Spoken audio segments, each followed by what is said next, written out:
Channel पसंद आए तो उसे लाइक कीजिए, शेयर कीजिए और सब्सक्राइब कीजिए। आज का जो हमारा विषय है वह उसका उपाय कब, कहाँ और कैसे। एक्चुअल में बड़ी सारी भ्रांतियां हैं हमारे इस संसार के अंदर कि उपाय कब किए जाएं, कैसे किए जाएं। बड़े सारे अगर आप बातचीत अगर बात करेंगे तो कुछ लोग जो रेमेडीज की अगर बात करते हैं तो मंत्रों से करते हैं, कुछ यंत्रों से करते हैं और कुछ लोग जो तंत्र से करते हैं। कुछ लाल किताब रेमेडीज होती है, कुछ न्यूमोलॉजी रेमेडीज होती है, कुछ अगर बात करें कलर थेरेपी होती है। लेकिन जो एक डिसाइडेड फैक्टर होता है वह हम लोग कई बार अच्छे से नहीं कर पाते हैं कि भैया आखिर कब, कहाँ, किस व्यक्ति को जरूरत है। आप इसे इस ढंग से आप समझें कि टैबलेट अगर बात करें तो सेप्टॉन टैबलेट की टैबलेट आती है और जो टैबलेट का निर्माता उसने सभी के लिए बेनिफिट के लिए वो टैबलेट बनाई, लेकिन वो टैबलेट किसी किसी को एलर्जी करती है और किसी को फायदा भी करती है। हमें इस चीज को इस प्रकार से आप समझ सकते हैं। तो ये आप मान के चलें सभी उपाय सभी के लिए नहीं होते और सभी चीजें सभी के लिए नहीं होती है। कुछ चीजों में जैसे बोला गया है, मैं जैसे अगर बात करूं तो कई बार मैं व्यक्ति विशेष या जातक या जातिका को बोलता हूं कि आप पाठ पूजा ना करें या मंदिर दर्शन हेतु ना जाएं। वो कह रहे सर आज तक तो दसियों वर्षों से हम दर्शन करते हुए आ रहे थे और आज अचानक ही आप इस प्रकार से बोल रहे हैं जो कि शुभम नहीं अस्ति। तो उसके पीछे क्या लॉजिक है, क्या साइंस कहता है, वो चीजें आपके साथ में मैं शेयर करने की कोशिश करूंगा। निसंदेह चीजें आपके साथ में बेहतर और अच्छे से होंगी। और दोस्तों एक चीज आपको ये अच्छे से समझ लेनी है कि उपाय कब, कहाँ और कैसे किए जाएं। वे आप करेंगे। जैसे कि अगर मैं अपनी अलग की बात कर रहा हूँ, ग्रहों के अशुभ प्रभावों को कम करने के लिए अनेक तरह तरह के विद्वान ज्योतिषों द्वारा बताए जाते हैं। उपाय हमेशा ज्योतिषों या विद्वान है वह बताए जाते हैं। कोई रतन धारण करने के लिए कहता है, कोई मंत्र जाप करने के लिए कहता है, कोई यंत्र पूजा के लिए कहता है, कोई योग्य रुद्राक्ष धारण करने के लिए कहता है, कोई ग्रह की पूजा के लिए, कोई तांत्रिक उपाय बतलाता है कि तांत्रिक उपाय आप कर लीजिए। जातक को इस समय किस उपाय कब आपसे जल्दी से और जल्दी से जल्दी फायदा होगा, इस विषय पर विद्वानों में मतभेद है।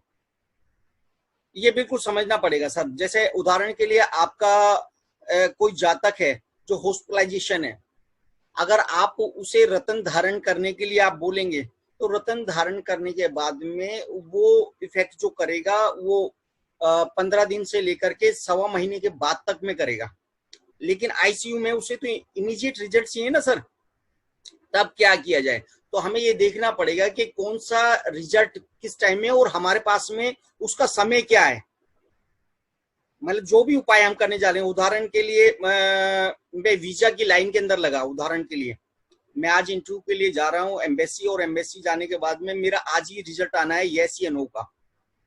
मैंने पेपर दे दिए। अब मैं ऐसा नहीं कर सकता कि जाऊं मैं मंत्रों का जाप कर रहा हूं और मंत्रों का जाप करने के बाद में वो फिर मुझे रिजल्ट आ रहा है। मुझे कुछ ऐसा प्रभाव चाहिएगा जहां पे मैं अगर एम्बेसी के अंदर अगर मैं जा रहा हूं तो मेरा रिजल्ट जा करके तुरंत में हो जाए और तुरंत वहां से मेरा वीजा वहां से क्लियर हो जाए और सब कुछ चीजें ओके फाइन हो जाए। तो हमें ये समझना होगा कि हमें जातक या जातिका के पास में आखिर समय कितना है, कौन सा उपाय कब, कहाँ और कैसे काम करेगा, ये हमें समझना और जानना एक बार जरूर पड़ेगा। ये थोड़ी समझने योग्य बात है, इसे हम डिनाई नहीं कर सकते। तो मेरा आप सभी से प्रार्थना है और आपके साथ में आगे ये भी शेयर करूंगा कि किस जातक या जातिका को पूजा करना लाभदायक रहेगा, पूजा से उसे ज्यादा फायदा मिलेगा या मंत्रों से फायदा मिलेगा या यज्ञ से फायदा मिलेगा या यंत्र से फायदा मिलेगा, वह भी आपके साथ में मैं शेयर करूंगा। दोस्तों यही है। दूसरा मैं आपसे चाहूंगा कि कुछ सवाल ऐसे हो सकते हैं कि आपके जानना चाहेंगे, तो मैं कोशिश करूंगा जो हमारी ये क्लास है, क्लास में उन सभी सवालों के जवाब देने की मैं कोशिश करूंगा। फिर भी हो सकता है कि कुछ सवाल आपके रह जाएं, तो सवाल क्लास के अंत में आप मुझसे अवश्य ही वहां से पूछ सकते हैं। नेक्स्ट, कैसे जाने किस ग्रह का अशुभ प्रभाव पड़ रहा है। जन्मपत्री के विश्लेषण द्वारा भी यह जाना जा सकता है। आप एक अच्छे ज्योतिषाचार्य के पास में गए, उन्होंने कुंडली को देखा और देखने के बाद बता दिया इस ग्रह का अशुभ प्रभाव आपके जीवन काल के ऊपर पड़ रहा है। किस ग्रह के अशुभ प्रभाव से जातक परेशान है। जन्मपत्री ना होने की स्थिति में कुछ साधारण से नियम है जिनका पता चल जाता है कि किस ग्रह की वजह से परेशानी है, ना किस ग्रह से संबंधित परेशानी और बीमारियां हमारे साथ में निम्नलिखित हो रही हैं। ये एक बार हमें समझना पड़ेगा कि हमने पीछे जो क्लास कराई थी बिना कुंडली के उपाय, किसी जातक या जातिका के पास में यदि अपनी कुंडली नहीं है तो कैसे जानेंगे कि उसका बृहस्पति खराब चल रहा है, सूर्य खराब चल रहा है, मंगल खराब चल रहा है, बुध खराब चल रहा है, चंद्रमा खराब चल रहा है, और उनकी रेमेडीज वह हमारी क्लासों में पहले जो क्लासेस हुई हैं उसमें हो चुकी हैं। और इनमें से एम श्योर आप में से जो भी जातक या जातिका है वो एम श्योर जुड़े ही होंगे, नहीं तो उस क्लास को हम दोबारा भी आगे के लिए कर सकते हैं। नेक्स्ट, उदाहरण के लिए अगर मैं बात कर रहा हूँ, मैं बहुत डीपली नहीं जा रहा, जैसे अगर सूर्य अगर कुंडली के अंदर अगर खराब है, ये चाहे तो आप नोट भी कर सकते हैं, यदि किसी जातक का सूर्य अगर खराब है तो क्या क्या चीजों की परेशानी उस जातक को मिलेगी, ये आप इस ढंग से समझे कि सूर्य जो है पिता का कारक है, सरकार का कारक है, सरकारी नौकरी का कारक है, नेत्रों का कारक है, हृदय का कारक है, तो वहां से उन सारी कारक तत्वों से संबंधित चीजें खराब रहेंगी। इसका अर्थ यह है कि सूर्य किसी का अगर अच्छी सी पोजीशन में नहीं है, सूर्य अगर खराब कर लिया है या हो गया है या कुंडली के अंदर ही है, सर 3 चीजें बोल रहा हूं, ध्यान से सुनिए। कुंडली के अंदर ही खराब है एक, चलो कुंडली में अच्छा है, लेकिन मैंने अपने कर्मों के द्वारा उसे खराब कर लिया है, ठीक है सर। अब खराब कर लिया तो उसका रिजल्ट क्या रहेगा, पिता से संबंध उसके ठीक नहीं रहेंगे, सरकार से परेशानी रहेगी, सरकारी नौकरी में परेशानी रहेगी, सिर दर्द उसे निरंतर रह सकता है, नेत्र या बुखार आपको रह सकता है, रोग रह सकता है, हृदय से रिलेटेड रोग रह सकता है, स्किन से रिलेटेड प्रॉब्लम रह सकती है, और आंतों से संबंधित परेशानी रहती है, पीलिया हो सकता है, बुखार हो सकता है, और कहीं ना कहीं देखा जाए तो मस्तिष्क की दुर्बलता, अर्थात बहुत ज्यादा अगर गहरा वे जातक या जातिका अगर सोच करने के लिए जाएंगे तो दर्द होना स्टार्ट हो जाएगा, या फिर याददाश्त की क्षमता कहीं ना कहीं क्षीण होगी। इसके अन्य भी कारक हो सकते हैं, वो कारक की अगर मैं बात करूं तो बुध भी कारक हो सकता है मस्तिष्क दुर्बलता का, लेकिन ये भी एक कारक है। चंद्रमा के लिए अगर हम लोग बात करेंगे, चंद्रमा अगर किसी की कुंडली के अंदर अगर माइनस है तो माता से संबंध ठीक नहीं होंगे, एक मानसिक परेशानी स्टार्टिंग हो जाएगी, व्यक्ति विशेष या जातक या जातिका को अनिद्रा हो जाएगी, अर्थात उसे नींद नहीं आएगी, और रात को नींद नहीं आएगी, ये कंफर्म मान के चलें। 2 चीजें होंगी, या तो नींद नहीं आएगी या नींद आएगी तो बहुत ज्यादा आएगी। एक, दमे की परेशानी हो जाएगी, स्वास्थ्य से संबंधित परेशानी हो जाएगी, कफ सर्दी जुकाम, यूरिनल से संबंधित परेशानी, मासिक धर्म से संबंधित परेशानी, पित्ताशय की पथरी और निमोनिया आदि इत्यादि रोग होने की संभावना रहती है जातक को। कई बार आपने देखे 4th हाउस का लॉर्ड, क्योंकि कालपुरुष की कुंडली में चतुर्थ भाव का जो स्वामी होता है वह चंद्रमा होता है, कारक भी हो गया। और दूसरी अगर बात करें, यहाँ पे चंद्रमा भी अगर किसी जातक की कुंडली में खराब है और 4th हाउस लॉर्ड भी अगर खराब है तो कहीं ना कहीं इस प्रकार की संभावना मिलेगी। लेकिन हम मोटा मोटा मान लें कि सर चंद्रमा अगर है तो चंद्रमा इस प्रकार से परेशानियों का सबक हमारे साथ में देता है। ये एक मोटा मोटा उपाय है, मैं अभी इसे डीपली के अंदर नहीं जा रहा, इसमें बड़ी सारी चीजें हैं सर, बहुत सारी चीजें हैं, लेकिन एक छोटी सी चीजों को आपको समझना पड़ेगा कि किस किस ग्रह के कारण से क्या क्या चीजों की परेशानी का संभव है। एक, ये केवल मैंने 2 ग्रहों के साथ में आपसे चीजें शेयर करी थी, इसमें अगर मैं बात करूं तो आगे मंगल बुध गुरु शुक्र शनि राहु और केतु के संबंधित ग्रहों के कारक तत्वों से संबंधित परेशानियां भी हैं। ये केवल आपको जानकारी के लिए कि सर इस जानकारी इस प्रकार से होती है। दोस्तों एक और चीज आपसे कहना चाहूंगा कि हमारी उपाय की कार्यशाला होने के लिए जा रही है आज से ही, और आज का जो हमारा पहले विषय है वही विषय है आपका नजर दोष। तो जो लोग भी हमसे जुड़ना चाहते हैं वे निश्चित रूप से जुड़ सकते हैं। एक, दूसरी और महत्वपूर्ण बात तो यह है कि हमारी ये 15 क्लासों की सीरीज है जिसमें हम लोग बात कर रहे हैं नजर दोष के अलावा वशीकरण के ऊपर बात करेंगे, पति पत्नी और सास बहू के झगड़ों की बात करेंगे, स्टडी की बात करेंगे, ये अलग अलग क्लासेस हैं। संतान संबंधित बाधा है, आपकी संतान हो गई या नहीं हुई है, और हो गई तो फिर नालायक निकल रही है। एक, धन संबंधित परेशानी है, कारोबार संबंधित परेशानी है, या तांत्रिक अभिचार आपके ऊपर हो गया है, आपको पता ही नहीं चल रहा है और आपका सब कुछ परेशानी का एक सबक चले जा रहा है। तो सारी उपाय की 15 उपाय क्लासों की सीरीज है, वे हमारी आज से स्टार्टिंग होने के लिए जा रही है शाम को 7:15 पे। आप चाहें तो क्लास को भी आप ज्वाइन कर सकते हैं और बड़ी सारी चीजों की जानकारी रहेंगी। अल्टरनेटिव डे के ऊपर है, एक दिन एक छोड़ करके हमारी क्लास है। नंबर यहीं पे आप संपर्क कर सकते हैं। बात करते हैं जन्म पत्री से उपाय निर्धारण करने के लिए जिन बातों का विचार करना चाहिए। अब आपके पास में कुंडली, पहले तो मैंने आपसे शेयर किया था कि कुंडली आपके पास में है ही नहीं, तब हम गैस कर रहे थे।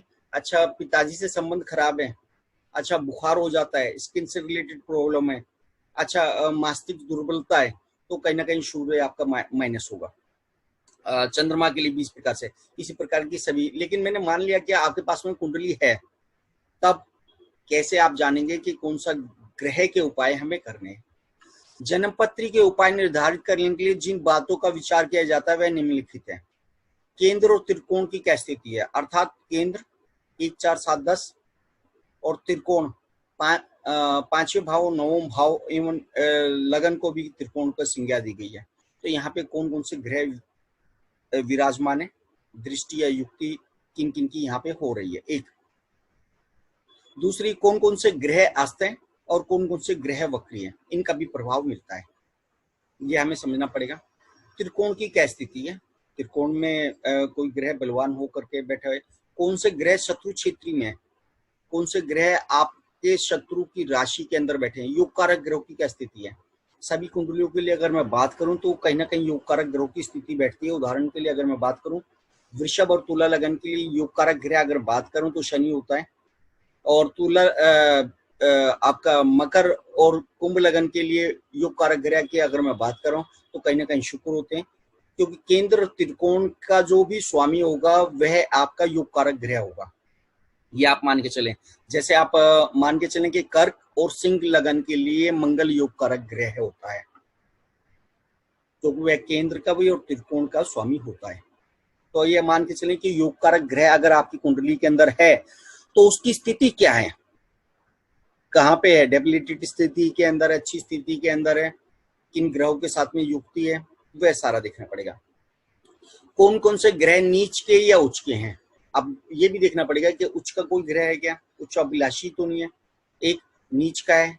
और नीच में भी एक और चीज मैं आपसे शेयर करना, केवल अभी हम D1 यानी लगन कुंडली की बात कर रहे हैं, उसको हम पक्का करने के लिए कहीं ना कहीं नवांश यानी D9 के अंदर भी पहुंचेंगे कि भैया ठीक है D1 के अंदर तो नीच का हो गया, लेकिन ये भी तो संभव हो सकता है कि नवांश कुंडली में जाकर के उच्च का हो जाए। ओके, मूल त्रिकोण राशि में हो या केंद्र का स्वामी कहीं ना कहीं बैठ जाए। एक महादशा और अंतरदशा की स्थिति क्या स्थिति है, अभी योग कारक ग्रह की महादशा आपके साथ में आई है या नहीं आई है, वह भी कहीं ना कहीं हम जानकारी लेने की कोशिश करेंगे। एक छोटा सा यह है कि इन चीजों को फलादेश करने से पहले हम इन चीजों को एक बार जरूर से जरूर हम लोग देख लेते हैं, उसके बाद में ही चीजों के लिए हम आगे जाते हैं। नेक्स्ट, कौन सा भाव ज्यादा पीड़ित है, अब ये भी देखना पड़ेगा सर।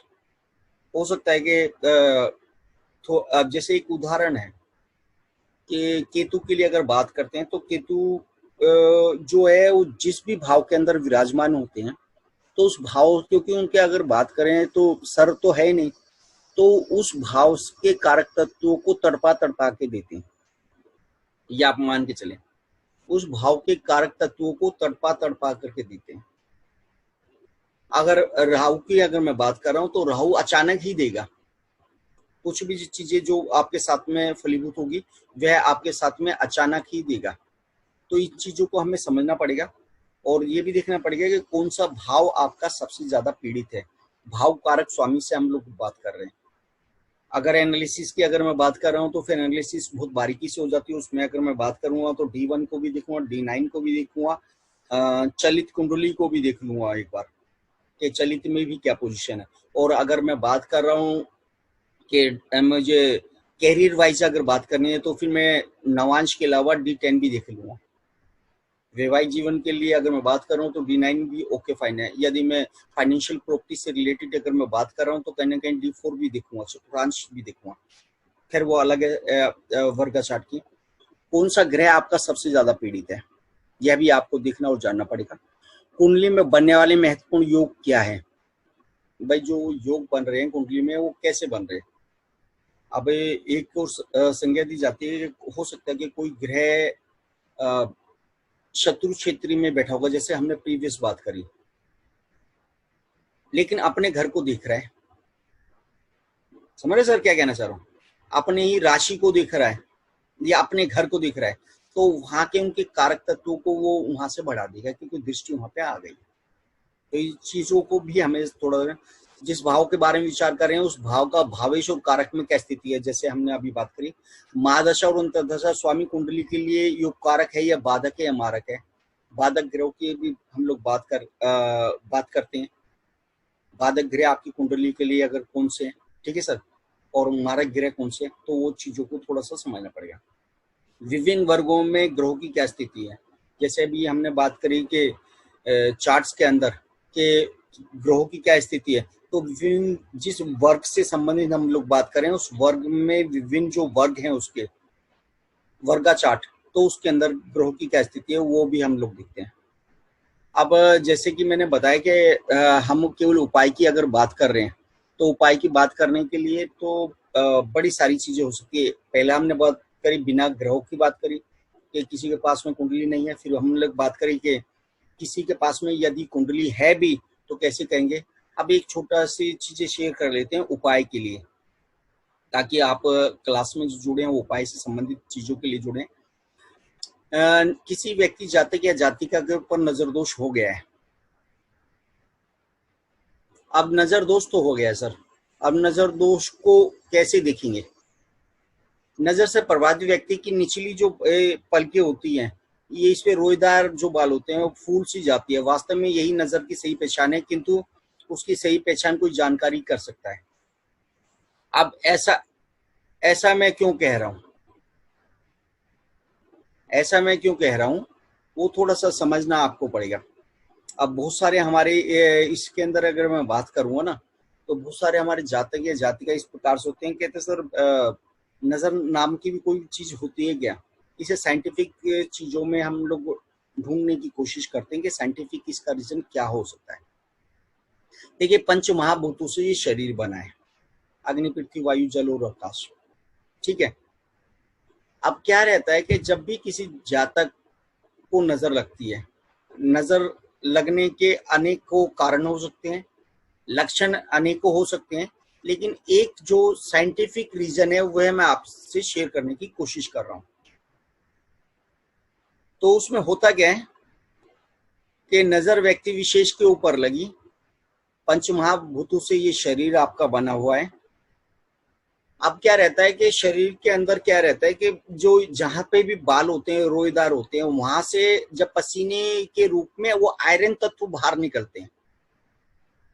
और किसी जातक या जातिका को अगर नजर लग जाती है या बच्चे को किसी को नजर लग जाती है तो आप ये देखेंगे कि जो इसके ये रोमकूप जो होते हैं ये बंद हो जाते हैं, ये बंद हो जाते हैं। अब बंद हो जाते हैं तो आयरन तत्व तो कहीं ना कहीं शरीर से बाहर निकलने की कोशिश करेंगे, तो पूरे शरीर में कहीं भी उनको जगह नहीं मिल पाती। तो सबसे सॉफ्ट जगह जो होती है आइस की नीचे वाली पुतली होती है, तो यहाँ से भाप फ्लो करके बाहर निकलने की वो कोशिश करती है, ठीक है सर। तो जब वो निकल नहीं पाते तो यहाँ पे ये जो पुतली होती है, ये पुतली होती है, ये सूज जाती है सर, लाल हो जाती है। तो कई बार आपने देखा होगा, कोई जानकार होगा वो देख के साथ बता देगा कि यार आप पे नजर लगी हुई है। अब नजर कैसे लग सकती है? आपकी दुकान, आपका दुकान व्यवसाय कुछ भी घर है और कोई भी आपका मित्र, इवन ये बताएं माता पिता की भी बच्चों को नजर लगती है। अच्छा आज तो मेरा बच्चा बहुत सुंदर लग रहा है, क्या बात है, करने के बाद में क्योंकि अप्रिशिएट किया, आपकी दुकान पे कोई ग्राहक आया, अरे यार आप तो हमेशा बिजी रहते हैं, आपके पास में तो ग्राहकों की लाइन लगी रहती है, यह भी उस दिन के बाद में आप दुकान का हाल देख लेना सर। नजर तो अच्छे को माइनस कर देती है दोस्तों, हमें इस चीज को समझना पड़ेगा। आपके साथ में शेयर भी करूंगा कि किसी जातक को अगर हम लोग नजर की अगर मैं बात करें तो एक उपाय आपके साथ में जरूर शेयर करूंगा कि किसी जातक को यदि अगर नजर लग भी गई है, ठीक है ना, तो कैसे उसका उपाय हम कर सकते हैं, कैसे जान सकते हैं। एक उपाय आपको शत्रु का दे दूंगा। शत्रु बड़े सारे आज की डेट में दुष्ट पापी अधर्मी परेशान करते हैं, तो कैसे क्या किया जाए। अब ये तो आपने पहचान लिया कि ठीक है सर के नजर लगी हुई है, ठीक है सर, नजर लगी हुई है। अब एक चीज और आपके साथ में, एक मिनट भैया, stop stop stop stop sharing. एक चीज तो आपने ये जान ली कि किसी जातक या जातिका को नजर लग गई है। अब उसका उपाय क्या हो सकता है। उपाय अगर मैं बात करूं तो 446 उपाय हो सकते हैं, लेकिन जो एक रेमेडीज आप सभी लोग आसानी के साथ में कर सकते हैं, बहुत इजी उपाय, कोई हार्ड एंड फास्ट का नहीं है। आपको करना क्या है दोस्तों कि किसी भी मंगल या शनिवार को, किसी भी मंगल या शनिवार को अपने ऊपर से कच्चा दूध, उबला हुआ नहीं, कच्चा दूध गिलास के अंदर या किसी भी पात्र के अंदर आप डाल लें और सर से लेकर के पैर तक आपको एंटी क्लॉकवाइज 7 टाइम उतारा करना है। उतारा करने के बाद में गली के अंदर कोई भी आपका आवारा कुत्ता जो घूमता हुआ है उसे वो दूध पीने के लिए दे दीजिए। कई बार अक्सर करके देखा गया है कि ऐसे कुत्ते, अगर आपके ऊपर नजर का दोष बहुत ज्यादा है तो वो सूंघेंगे और सूंघने के बाद में दूध पिएंगे ही नहीं, तो छोड़ करके आ जाएंगे। कुछ ऐसे भी होंगे चाहे भूखे कितने समय से हो, दूध उनका फेवरेट फूड होता है, लेकिन कुछ ऐसे भी होंगे जो थोड़ी देर के बाद में पिएंगे। यदि तुरंत पी लिया तो नजर दोष उतना नहीं था, यदि थोड़ी देर के बाद में पिया तो नजर दोष था, और पिया ही नहीं तो नजर दोष जबरदस्त ढंग से उसकी काट उनके पास में भी नहीं है। ये आप बड़े बुजुर्ग सभी के लिए आप कर सकते हैं। अब आप कहोगे सर हम तो ऐसी जगह रहते हैं जहाँ पे कुत्ते वगैरह उपलब्ध नहीं है, ऐसा भी मैंने मान लिया सर। एक उपाय और आपके साथ में नजर के लिए शेयर कर रहा हूँ। आपको करना है क्या है कि आपने फिटकरी लेनी है और फिटकरी लेने के बाद में अपने ऊपर से एंटी क्लॉकवाइज 7 टाइम उतारनी है और उतारने के बाद में उस फिटकरी को जला देना है। यह तो हो सकता है, ठीक है ना। तो इस प्रकार के कई सारे उपाय नजर दोष क्लास के अंदर हम लोग बात करने वाले हैं आज, और उसमें डीपली बात करने वाले हैं कि नजर दोष के लिए बच्चे को हो गई तो कैसे पहचानेंगे, बड़े को हो गई तो कैसे पहचानेंगे। और मैं कह रहा हूँ कि सर वो ये भी है कि सर बहुत सारे ऐसे ही सर मेरे को फिटकरी भी नहीं जमती है, ना ही मैं दूध का कार्य कर सकता हूँ, तो अल्टरनेटिव और क्या हो सकता है, तो वह भी आपसे शेयर करेंगे। उपाय सीरीज आज से स्टार्ट हो रही है, उस उपाय सीरीज में आप निस्संदेह आ सकते हैं। एक और उपाय आपके साथ में शेयर कर रहा हूँ दोस्तों कि कई बार आपने देखा होगा कि शत्रु बड़े ज्यादा परेशान कर रहे हैं, और परेशान करते हुए इतने हो गए कि आप उनके साथ में जा करके लड़ाई झगड़ा नहीं कर सकते, सामने लड़ाई नहीं कर सकते उनसे। तब क्या किया जाए। तो आपको करना क्या है कि जितना शत्रु का आपको नाम तो पता ही होगा, शत्रु आपका नाम आप ले लें। उदाहरण के लिए उसका शत्रु का नाम है रमेश कुमार, तो इंग्लिश में मान लें कि रमेश की स्पेलिंग लिख लिया और रमेश में 6 अक्षर बैठते हैं और कुमार में बैठते हैं 5 अक्षर, अर्थात हो गए 11। तो 11 गोमती चक्र आप ले लें और हाथ में सीधे हाथ में पकड़ करके ओम हम हनुमते नमः इस प्रकार मंत्र का 21 टाइम्स जाप आप करें, एक, और किसी भी निर्जन स्थान के ऊपर जा करके उसे आप दबा दें। ऐसा केवल 8 बार 8 शनिवार आप कर लें तो शत्रु आपका रास्ता छोड़ देगा, आपके आगे नहीं आएगा। तो ऐसे बड़े सारे उपाय हैं जो कुंडली भी प्रोमिस कर रही है, जैसे या कुंडली प्रोमिस नहीं भी कर रही है, तब भी हम लोग अगर मैं बात करेंगे तब भी वह उपाय हमारे साथ में चलते रहेंगे। आज की क्लास शानदार होने वाली है और ये चीजें हमारे साथ में शानदार ढंग से चीजें होती हैं। उपाय इसकी पूरी 15 क्लास की सीरीज है आप उपाय की सीरीज के अंदर आ सकते हैं निसंदेह। और यदि अभी आपके कुछ भी अगर उपाय से संबंधित, तंत्र मंत्र से संबंधित, यंत्र से संबंधित कोई भी सवाल है तो अपना माइक एक बार खोल करके मुझसे आप पूछ सकते हैं। मैं कोशिश करूंगा आपके उन सभी सवालों के जवाब देने की। जी नमस्ते सर। जी नमस्कार जी, कैसे हैं महाराज? बहुत बढ़िया हूँ सर। मैं पटना से गिरिजेश बात कर रहा हूँ। जी जी बोलिए महाराज, बोलिए। सर मेरा पैसा बहुत फंसा हुआ है सैलरी के अगेंस्ट में। गुड। कंपनी समझ में नहीं आ रहा है देगी कि नहीं देगी। ऐसे हम लोग तकरीबन 500-600 लोग हैं। ओके ठीक है। तो क्या किया? सर देखिए, मैं इसके लिए तो एक चीज अगर मैं बात करूं, देखो अगर आज की क्लास के लिए केवल उपाय कब, कहाँ और कैसे, कुछ उपाय आपके साथ में मैंने शेयर जरूर करे हैं जो कि उससे रिलेटेड है। और यहाँ पे अगर इंडिविजुअली की अगर मैं बात करूं तो बड़े सारे होंगे कि व्यक्तिगत कि जी मेरा उदाहरण के लिए पति पत्नी में आपस में नहीं बनती, या मेरी सास नहीं करती, या पत्नी का और पति का आपस में जीवन में रोमांस समाप्त हो गया है, मतलब जो निरस्ता रह गई है, या पत्नी जो है केवल मायके वालों की ज्यादा सुनती है। तो बड़े सारे हैं ये सर। आप हमारे पहले भी क्लास में रहे हैं, कुछ क्लास आपने करी हैं, अभी सीरीज स्टार्ट हो गई है, तो आप क्लास अगर ज्वाइन करते हैं तो निस्संदेह आपके सवालों का जवाब उस क्लासों के अंदर जरूर मिल जाएगा। जी उपाय से संबंधित परेशानी से संबंधित भी हमारी एक क्लास है इसी सीरीज में। जी ठीक है ना। कोई और उपाय से संबंधित अगर चीजें अगर पूछना चाहता है तो निसंदेह पूछ सकता है। कोशिश करी जाएगी उनके सभी सवालों के जवाब देने की। जी हाँ जी, ये कोई पूछना चाहता है महाराज? हाँ सर, नमस्ते सर। जी हाँ जितेंद्र जी पूछिए।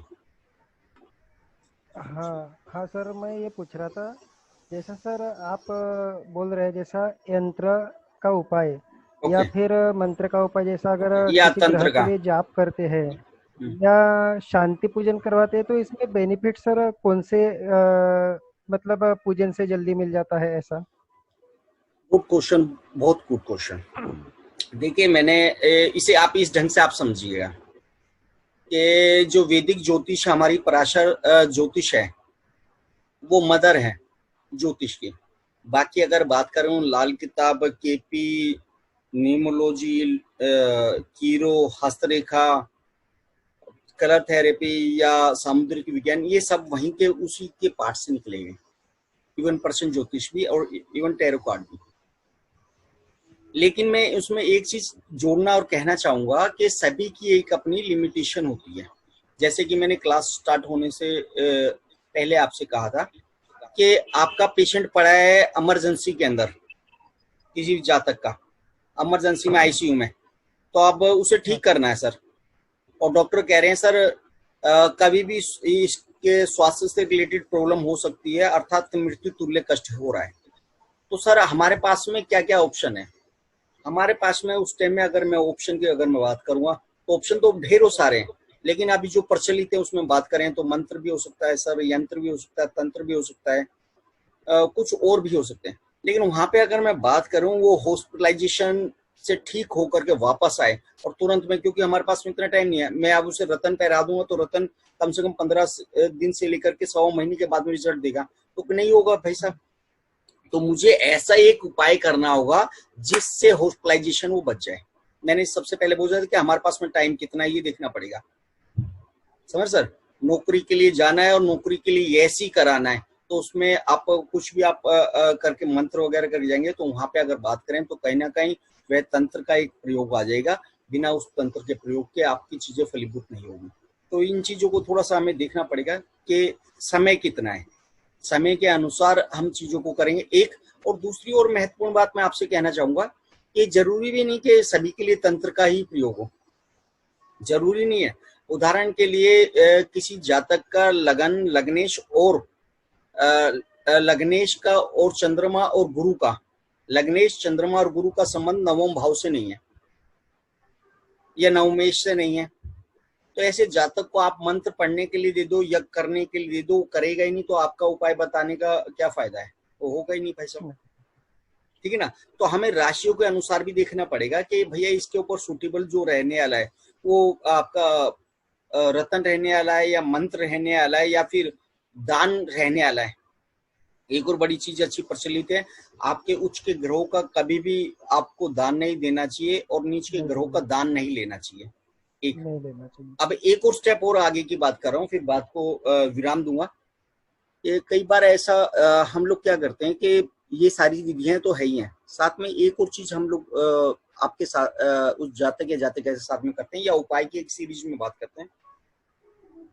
आपने किसी ग्रह के कारक वस्तु को जल के अंदर बहा दिया, एक किसी कारक वस्तु को आपने जमीन में दबा दिया, एक किसी कारक ग्रह की वस्तु को आपने जला दिया, एक, तो सर उनकी बेनिफिट जो अलग अलग हो जाएगी। आपने बहा दिया, अपने से दूर कर दिया, दबा दिया, 1 साल के लिए समाप्त कर दिया, जला दिया तो संपूर्ण नष्ट कर दिया।